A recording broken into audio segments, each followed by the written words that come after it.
Hello viewers, আসসালামু আলাইকুম। আপনাদের মোবাইল ফোনে অটো কল রেকর্ডিং চালু করা রয়েছে, কিন্তু আপনারা অটো রেকর্ড হওয়া কলগুলো বা ফাইলগুলো খুঁজে পান না। আজকের ভিডিওতে আমি আপনাদেরকে দেখিয়ে দেব আপনারা কিভাবে অটো রেকর্ড হওয়া কলগুলো বা অটো রেকর্ড হওয়া রেকর্ডিং ফাইলগুলো কিভাবে খুঁজে বের করবেন। প্রথমেই আপনারা আপনাদের মোবাইল ফোন থেকে ফাইল ম্যানেজার অ্যাপ্লিকেশনটি ওপেন করবেন। আপনাদের মোবাইল ফোনে ফাইল ম্যানেজার বা মাই ফাইল নামে একটি অ্যাপ্লিকেশন পেয়ে যাবেন। জাস্ট অ্যাপ্লিকেশনটি ওপেন করবেন।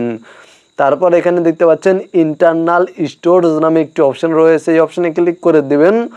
দেন এখান থেকে নিচে চলে আসবেন। তাহলে এখানে আপনারা রেকর্ডিংস নামে একটি ফাইল পেয়ে যাবেন বা ফোল্ডার পেয়ে যাবেন। এই ফোল্ডারে চলে যাবেন।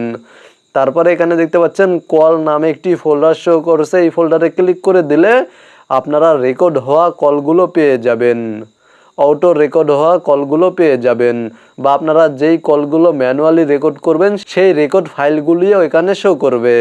তাছাড়া আপনারা এখান থেকে ব্যাক করে দিবেন এবং ওপরে সার্চ অপশানে ক্লিক করে দিবেন। দেন আপনারা কল টাইপ করে সার্চ করবেন, তাহলে আপনারা কল নামে বা কল রেকর্ডিং নামে একটি ফোল্ডার পেয়ে যাবেন।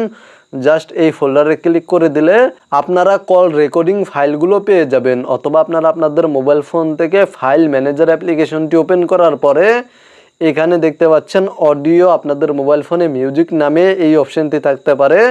জাস্ট অডিও বা মিউজিক অপশানে ক্লিক করে দিবেন।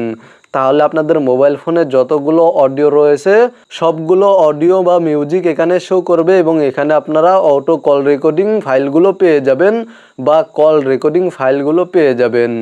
মূলত ভিডিওটি দেখে উপকৃত হয়ে থাকলে অবশ্যই কমেন্টে জানাবেন, ভিডিওতে একটি লাইক করে সাথে থাকবেন।